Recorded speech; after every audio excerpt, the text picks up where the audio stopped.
Well, hello everyone. My name is Michael Hanson. I'm privileged to be a member of our investment policy committee here at Fisher Investments, and I'm here to answer your questions. I'm going to get to as many as I can in rapid fashion. Let's get going. Can you provide Fisher's thoughts on recent U.S.-Iran developments? Well, of course, at Fisher, our number one job is not to think like the consensus, so let me say some things to you that might be out of the consensus. When we talk about the stock market and its reaction to conflicts as this, there's a few things you want to think about. One, while everyone focuses on the strait, I advise you to focus elsewhere. What's happening in real time is that the Strait of Hormuz is becoming less and less important than it was just months ago. It's the same thing that happened with the Ukraine-Russia conflict. It's the same thing that happened with COVID. When you have a major potential supply chain disruption, the focus is on that area, and guess what? The economy, the capital markets are resilient and adapt.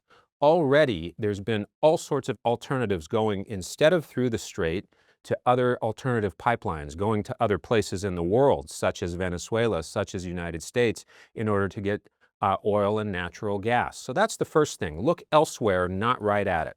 The second thing is that this conflict, as tragic and heinous as such conflicts can be, has played out archetypally the way these things tend to do, at least for the stock market.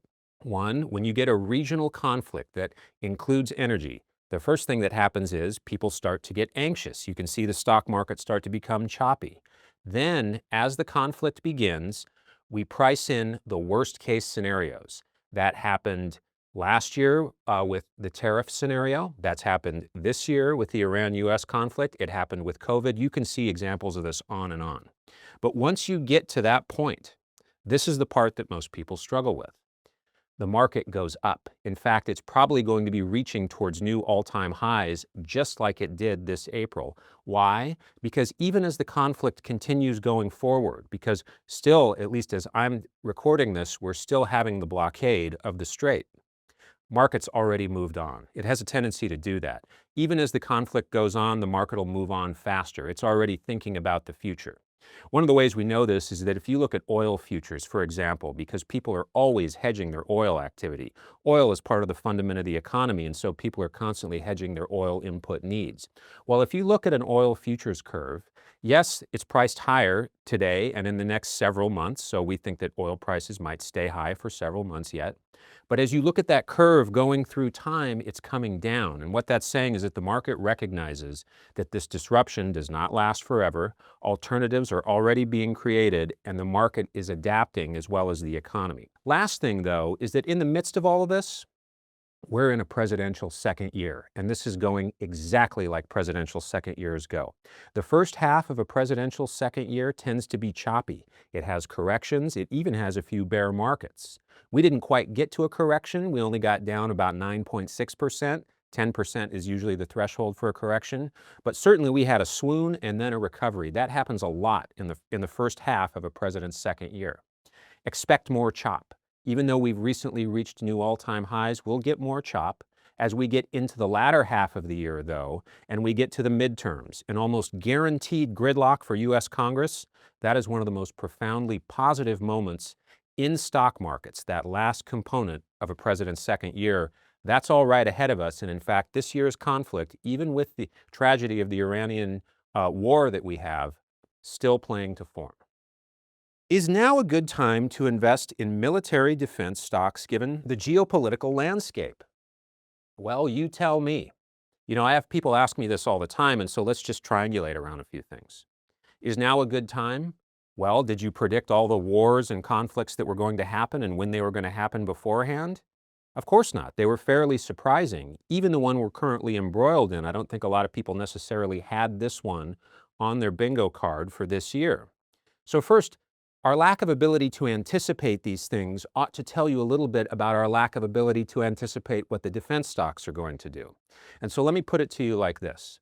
Perhaps there still are some great opportunities. I don't know. Right now, the expectations for defense stocks, whether that be in Europe, the United States, or elsewhere, are sky high.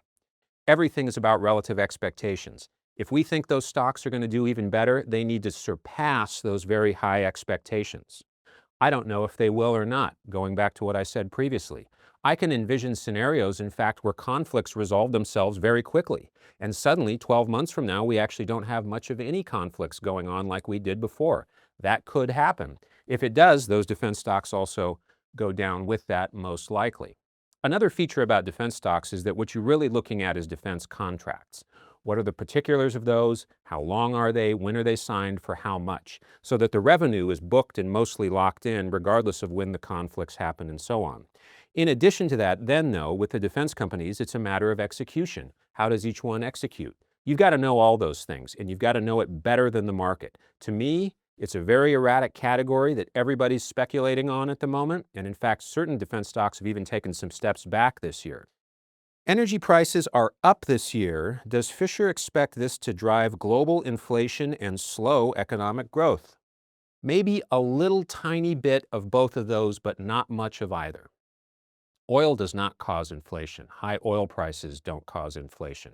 What causes inflation over the long haul is the overall aggregate amount of money in the system, the money supply. That will drive inflation over the long haul, not individual pieces or prices. Where we are today is a place where money supply growth is positive, good globally, but nothing that's overheating. And relative to GDP growth, which ought to come in at around 3% globally this year, certainly nothing that's going to drive a ton of inflation. Instead, what higher oil prices do is displace and change. Oil is relatively inelastic, which means that you're going to probably use about the same amount of it regardless of its price, more or less. So what do you do in the face of that? Well, if you're a consumer who's getting squeezed, what you're probably going to do is then change your behaviors a bit, but not as much as you might think. You know, if you go back 40, 50 years ago when energy was a really large part of the global economy, also a really large part of consumer behavior and their discretionary income, high oil prices took a big hit. But over time, the oil intensity of the economy and of individual consumption has come down and down and down. And as a result, even with a big flip in oil prices, which then results in a big flip in things like gasoline, not to mention other inputs, doesn't quite have the same big effect it used to 30 or 40 years ago, simply because energy is just not as big a component of the economy nor spending as it used to be. So what does it really translate into? Well, we wrote about this for you earlier in the month on our Market Minder website, showing that, in fact, consumer spending in April was completely fine. It was just something of an adjustment. A little more on gasoline, a little less on other things. It comes to trade-offs that are actually relatively small in that calculation, not enormous. So as we think about this, even though oil seems like such a big deal because it's in so much of what we do, remember that its intensity of the economy is not what it used to be, and as a result, it's not going to create these huge whipsaws in the economy like we're used to seeing 40 years ago. Things are much more stable than that. With several high-profile firms expected to go public this year, what is Fisher's take on IPOs? Are you concerned about new equity supply? Well, it is a good question. And yes, we are concerned about equity supply. At the end of the day, for all the economic theorizing and all the ideas we have about capital markets, really, truly, everything comes back to supply and demand. The equilibrium between what is supplied and what is demanded. Stocks are that way too, even though it seems a little abstract, still supply and demand. So if you were to have demand here, and suddenly, by way of IPOs, raise the supply by a lot, what happens? This is Economics 101. The price comes down. The equilibrium price, all else equal, comes down. So it's a question of magnitude, what happens and how does it happen? Usually when you have high IPO activity, it tends to be a little more late in the cycle. It tends to be when people are optimistic. I started my career as an investment banker, and I can tell you that we sell things and bring them to market when people want to pay high prices for them. And that's precisely where we are today with the technology sector. But when you add all that new share supply, it can depress the prices. So what do we have? Well, we need to watch and see what happens. First of all, are they really going to go through with these IPOs? Because they've been talking about them for years. I think SpaceX looks pretty poised to do it. Others do as well. Let's just see. The second piece, though, is how much they float. And this is the part that's not as discussed as often. A company doesn't just go public and sell themselves totally to the public. In fact, what they do is sell a percentage of shares to the public, what they call a float. How much do you float to the public? This could be anywhere from 5% to 50%. We don't know. We know that the capital needs of these firms are probably not to the tune of needing to sell half of them. So we want to see how much is really being sold. If it ends up being tiny, it may not change the market much. Or if it ends up being bigger than people expect, that could be a lot of supply. And it's not that we think technology can't do great. Those are some great firms with some great earnings, a lot of them. But the fact is, expectations are just too high relative to their truth. For the last 3 or 4 years, industry estimates for how tech would do were higher than how stock market analysts felt they would do. So the industry thought it would do better than the street would. That was a great setup because the industry tends to know a little better than the stock market analysts do, and they were right. Tech outperformed, exceeded expectations. But where we are today, 2026, it's flipped. Industry expectations are still quite high for growth, but street expectations have jumped above that. Expectations are too high. They love to sell you an IPO when expectations are too high because you'll pay too much for it. But for us, we go away from those things towards the areas where the focus isn't and all the ebullience isn't, into areas where we know there are great opportunities relative to expectations. IPOs demarcate that like few other issues can. What will Kevin Warsh becoming Fed chair mean for monetary policy and the bull market? Very little. Fed chairs, central bank heads in general, do a lot less to affect things than people realize. We tend to ascribe a lot of importance to these people because they're individuals that seem like they're in charge of something. You know, we often talk about the Fed being in charge of the economy or the president being in charge of the economy. This, of course, is nonsense. It's a global world with global interest rates and global everything. The U.S. is a big component of that, of course, but the Fed chair, regardless of whom it is, has a lot less impact on that than people think. Now, taking the man himself, Kevin Warsh. Well, I'll tell you my frustrations. We've got another lawyer getting into this public policy scene and another central bank head that's never ran a bank ever. Now, in Mr. Warsh's defense, he's been an M&A banker. He's also been involved in other presidential issues. He's done things like helped set policy during the great financial crisis. So he's very experienced, and this is a very smart man. But one thing that Ken Fisher always says is that you think you know who you are, people think you know who you are, but when you get into a position like Fed chair or president or whatever it may be, you're going to be different than you thought you were. That role, that situation will make you behave different than you ever thought you did. In fact, Fed chairs famously said this. I used to think this and that, I had all these theories, but when I finally got there, it was all off and I had to figure things out anew. That'll be true for Mr. Warsh as well. But note, he's been known as a centrist. In fact, his policy views have been at odds with President Trump frequently.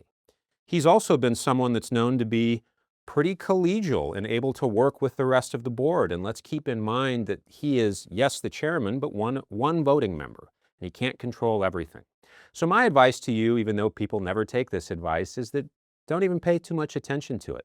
Yes, watch what they do, forget about what they say, and forget about putting so much emphasis on these folks. They set interest rate policy very narrowly for a very narrow component of the economy. Do private credit concerns pose a risk to the broader financial system or bull market? This is a question that we've put a huge amount of effort into over the course of, I would say, about the last year. Our primary concern is this. Over the last 20 years, it's become harder and harder for companies to go public. It's just very onerous. It's very bureaucratized. And so firms don't go public as often. Instead, they've sought means by private methods. And that's really, at least the last 15 years, to me, more like 20 plus.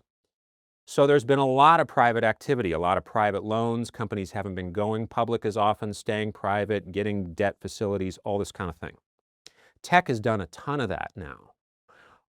Our concern is just the simple concept that if you had too many of these loans go bad, even though they're private, how do you shore those up?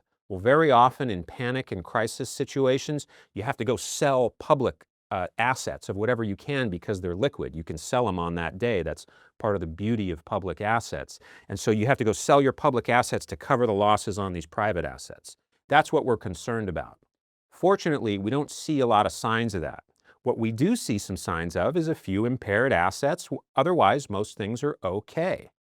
And so I think the way to think about this relative to what the businesses are and what's really implicated here is that when you get right down to it, a big problem with the private credit, private loan world is that a lot of these have been technology, specifically software loans. And this gets to the heart of the problem. You may even have read about this, the so-called SaaS apocalypse, software as a service, SaaS. And you have a lot of folks saying, we have all these private loans for these software companies, but AI is disrupting all of that. It's actually going to really impair the future of a lot of these software companies because AI is just going to take them over or do their work better. And as a result, we're going to have these huge losses in the private loan industry. That will be true to an extent, but it won't be uniform or blanket. And so let's just talk this through for a moment. One, AI will make some software companies do great. They'll utilize it great, get ever more customers. AI will make other software companies do poorly and perhaps even go away, and some of those loans are going to have to be written off. That'll happen too. What this is really all about at the end of the day is not about steep losses in software so much as it is what you would call a classic liquidity mismatch. Software companies only last 3 to 5 years. In fact, many of them last less than that. And yet you have loans on these books that might be at least that long or longer. What it means is not necessarily so much that all this money is going away and it's going to zero. What it means rather is that a lot of this money that was once high-powered money, getting a good return on these big software companies, is now becoming dead money. It's just not offering a return. It's sequestered. And in fact, people may not get their money back for a long time. And you're seeing that. People requesting redemptions, but not necessarily getting them. That's all of a piece with private investing. It's one of the real difficulties with private investing. On net, though, we see no mechanism that will infect the rest of the world, but we do see some individualized difficulties there, and we see a world where private assets are going to have to work through their difficulties for some time. What lessons from past market cycles are most relevant for today's investing environment? As always, we cannot simply take the past and extrapolate it into now or in the future.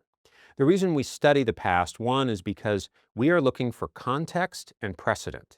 You know, I cannot tell you in today's media environment how many people say things like, this has never happened before, or this is unprecedented. And the answer is almost nothing is. Even just in the 100-plus-year history of stock market data that we have that's really good, you can observe things that people just really never knew existed but did. And so the first thing is precedent. The second thing is human nature, human behavior. Because even though today is different in a lot of ways, it's also the same. It's the same type of human mind, especially the collective human mind, that encounters these types of difficulties. And even if the problem is slightly different, you'd be amazed how often humans react similarly to a similar kind of problem. And so history really reveals that for you. When we think about this year, though, there are parallels to the past, and then there are slight differences. But the parallels have been very strong.